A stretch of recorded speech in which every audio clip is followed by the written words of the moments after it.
جو اپنے آپ کے اپنے ہر چیز کو اپنے ایکشن کے ذریعے سے مٹی کر رہا ہے اور یہ اقرار کرے کہ میں مٹی سے پیدا ہوا، مٹی میں مجھے جانا ہے، تو مٹی کی چیزیں جو اللہ نے جو یہاں پر ہمیں عطا کی ہیں، ان مٹی کی چیزوں پر فخر کس چیز کا؟ دوسروں کو حقیر جاننا کس بات پر؟ دوسروں کو کم تر کر دینا کس بات پر؟ جو اللہ نے تمہیں دیا دوسروں کو نہیں دیا تو شکر گزار ہو، کہو سبحان ربی الاعلی، اے اللہ تیری نعمتوں پر شکر ہے، میں اعلیٰ تو اعلیٰ میں ادنا، سب کچھ تیرا دیا ہوا ہے۔ اور یہ حرکتیں، یہ ایکشن، یہ سجدے کی حالت بندے کو رب سے اتنا قریب کر دیتی ہے، اتنا قریب کر دیتی ہے۔ محمد رسول اللہ نے ارشاد فرمایا اقرب ما يكون العبد من ربه وهو ساجد، سب سے زیادہ بندے کی اپنے رب سے قریب ترین حالت اس وقت ہوتی ہے جب بندہ سجدہ کرتا ہے، جب بندہ سجدہ کرتا ہے، اس سے زیادہ قریبی حالت اور کوئی نہیں ہے۔ فَأَكْثِرُوا فِيهَا الدُّعَاء، تو فرمایا کہ ایسی حالت میں دعا مانگو، کثرت سے دعا مانگو۔ ہم کیا کرتے ہیں اس ایسی حالت میں سبحان ربی اللہ سبحان ربی اللہ سبحان ربی اللہ سبحان ربی، ہو گیا ختم خلاص، شعوری طور پر نہیں، کچھ نہیں، بس روٹین میں بچپن میں جو سیکھا اس کو ادا کر دیا، بس ختم ہو گئے، اٹھ گئے۔ اللہ کے سنشا فرمائے کہ یہ دعا کی قبولیت کا موقع، فَقَمِنٌ أَن يُسْتَجَابَ لَكُمْ، تمہاری دعائیں قبول ہو جائیں، یہ زیادہ موقع ہے اس وقت، اس لیے کہ رب اب مہربان ہے تم پر۔ رب یہ عاجزی، اس عاجزی سے اس حالت سے زیادہ کوئی عاجزی کی حالت نہیں، اس حالت سے زیادہ بندگی کوئی اور حالت نہیں، اس حالت سے زیادہ ذلیل اور کوئی حالت نہیں۔ اسی وجہ سے سجدہ کسی اور کے لیے جائز نہیں ہے، کسی اور مخلوق کے لیے سوائے اللہ کے۔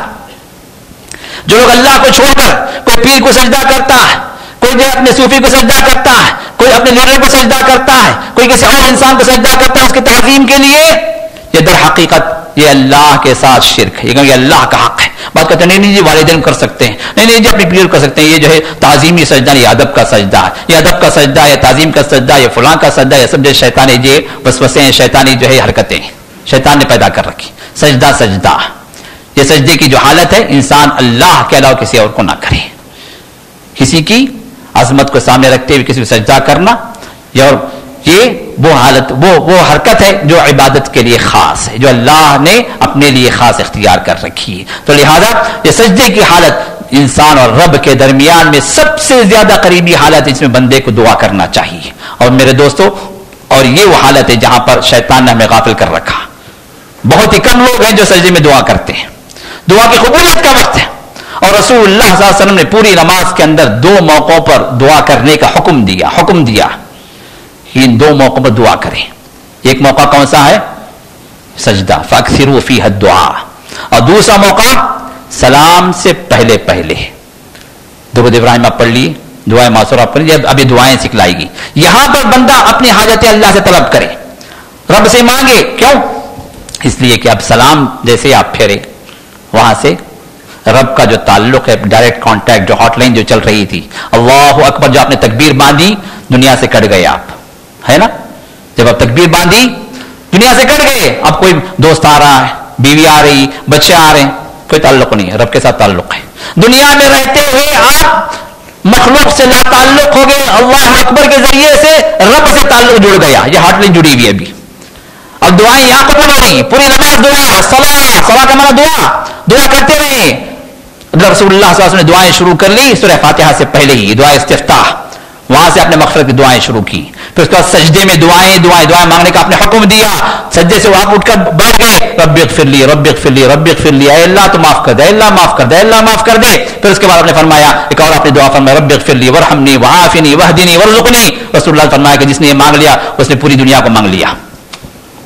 4 چیزیں، رب اغفر لی، اللہ تمہیں معاف کر دے، وارحمنی، اللہ مجھ پر رحم کر دے، واہدنی، اے اللہ تو مجھے ہدایت پر دے، وارزقنی، اے اللہ تو مجھے رزق دے دے۔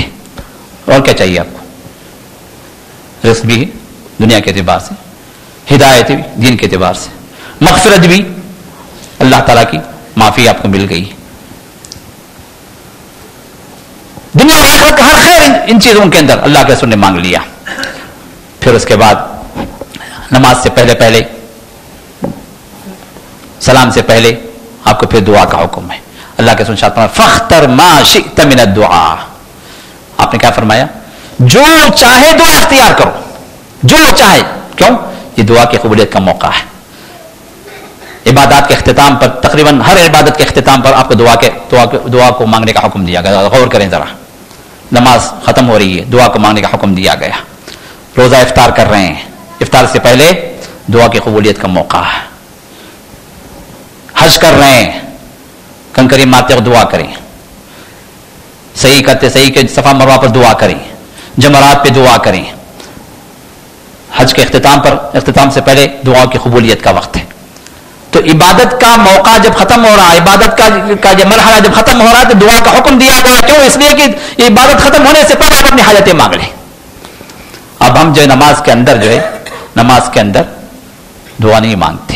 نماز جب ختم ہو جاتی ہے پھر اس کے بعد جو ہاتھ اٹھا کے زور سے ڈل کے جو ہے آپ لمبی دعائیں مانگ رہے ہیں.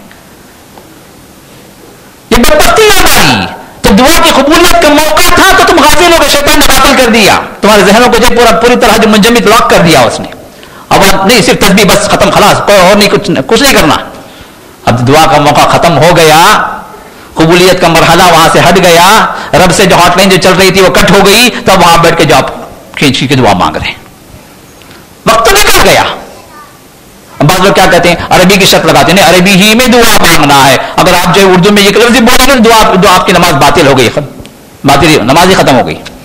شیطان نے کیسا وسوسہ پیدا کیا. رب صرف عربوں کا ہے، اللہ کو صرف عربی آتی ہے، اردو نہیں آتی، تمل نہیں آتی. ومن آیاتی اختلاف السنتکم والوانکم، اللہ کے نشانیوں میں سے ایک نشانی یہ ہے کہ اللہ نے تمہاری زبانوں کو مختلف بنایا، تمہارے رنگوں کو مختلف بنایا. اللہ کو ہر زبان آتی ہے، جو زبان بھی مخلوق کو آتی ہے اللہ کو زبان آتی ہے، اس لیے کہ زبانوں کو بنایا ہوئی. جب آپ رب سے کانٹیکٹ کر رہے ہیں، آپ کا تعلق نماز کی حالت میں کسی اور کے ساتھ نہیں، تو اب وہاں پر صرف عربی کی شرط لگا کے آپ اپنے آپ کو دعاؤں سے محروم کرنا، در حقیقت یہ بھی ایک شیطانی ہتھ کنڈا، یہ بھی شیطانی وسوسہ. ہماری دعائیں قبول نہیں ہوتی. کیوں قبول نہیں ہوتی؟ اس کو ذرا غور کریں. قبولیت کا جب تھا اس میں ہم نے دعا نہیں کی، اور جب نکل گیا تو بدعتی انداز سے جو بدعتی کاموں کے اندر ہم دعا کر رہے ہیں. کوئی اجتماعی دعا کر رہا ہے، کوئی جو ہے امام خود دعا کر رہا ہے، اس کو خود پتہ نہیں کیا دعا کر رہا ہے بیچارہ. ہم کو معلوم ہے کہ امام جہاں سانس لے تو وہاں پر رک کر ہم آمین بولتے، ختم، خلاص ہو گیا. جہاں وہ رکے ہم آمین، وہ آمین پورا والا مسئلہ، بس ہم کو ہی معلوم ہو گئی دعا کوئی دعا. اور جو اس میں شریک نہیں ہوا، ارے یہ وہابی ہے بھائی، اس میں دعا، یہ تو دعا ہی نہیں کرتا. اب بیچارے نماز جو پڑھا اس کو خود نماز نہیں معلوم، کیا نماز خود دعا. نماز جنازہ کے بعد جو ہے لوگ دعا نہیں کرتے. دیکھو وہابی، دیکھیں نماز جنازہ میں دعا نہیں کرا بھائی، کہاں سے مغفرت ہوں گی اس کی؟ فتوے بھی لگ جاتے ہیں، مغفرت ہی نہیں ہوئی اس کی، نعوذ باللہ. بیچارے اتنا نہیں معلوم کہ نماز صلاۃ الجنازہ کیا ہے. صلاح کیا ہے؟ دعا، جنازے کی دعا ہے وہ. اس میں کیا ہے؟ پوری دعائیں. آپ کو اس میں نہ کوئی رکوع ہے، نہ کوئی سجدہ. جتنی بھی تکبیرات ہے اس کے بعد کیا دعائیں. تو نماز کے اندر دعا مانگنے کا حکم دیا گیا. تو یہاں پر نماز کا تعلق ہے رب سے، اس کے اندر بھی پوری کی پوری نماز کے اندر آپ کو دعائیں سکھلائی گئی. اب یہاں پر جو ہے آپ رب کی عظمت کو سامنے رکھ کر آپ رب کے سامنے موجود ہیں، رب کے ساتھ آپ کا تعلق جو براہ راست جڑ گیا. رب آپ کو معراج حاصل ہو گئی. محمد رسول اللہ صلی اللہ علیہ وسلم کو اللہ نے اپنی ملاقات کے لیے ساتوں آسمانوں کے پر بلایا. یہ اللہ نے اعزاز اپنے نبی کو دیا، لیکن یہ اعزاز ہر امتی کو اللہ نے کس طرح دیا؟ ایسے دیا کہ ہر امتی کو اللہ جو ہے اس پر جو اپنے عرش پہ نہیں بلائے، کیونکہ وہ شرف تو نبی کے لیے خاص تھا. اللہ نے امتی کے لیے شرف دے دیا کہ اللہ سے ملاقات کے دروازے اللہ نے 5 وقت کھول دیا آپ کے لیے. اور اس کے علاوہ بھی جب بھی آپ رب سے ملاقات کرنا چاہیں، جب بھی آپ جو رب سے آپ جو کانٹیکٹ کرنا چاہیں، جب بھی آپ رب سے جو تعلق جوڑنا چاہیں، آپ کی کوئی مشکل ہے، آسانی ہو، آپ کا کوئی کام ہونا ہے، اس کے لیے آپ چاہ رہے ہیں کام ہو جائے، کوئی بگڑی ہوئی مسئلہ کی بات ہے وہ چاہ رہے کہ بن جائے، کوئی مسئلہ ہو حل ہو جائے، کیا کرنا ہے؟ کان اذا حزبه امر صلى. رسول اللہ صحابہ فرماتے ہیں رسول اللہ سے کوئی پریشانی لاحق ہوتی، کوئی ضرورت آ جاتی تو کیا کرتے؟ صلی، نماز کے کھڑے ہو جاتے. کیوں؟ اس لیے کہ یہ توکل، یہ اعتماد بندے کے اندر آ جائے جو نبی کا تھا. وہ کیا نبی کا اعتماد یہ تھا کہ جب یہ مسئلہ آ گیا ہے، یہ پریشانی آ گئی ہے، یہ مشکل آ گئی ہے، تو اس مشکل کو پیدا کرنے والا کون ہے؟ وہ رب کائنات کے حکم سے مشکل آئی ہے، تو مشکل حل ہوگی وہ بھی رب کائنات کے حکم سے. تو چلو اس سے تعلق پیدا کرو، کھڑے ہو جاؤ اس کے حضور. یہ حل ہے اس کا، یہ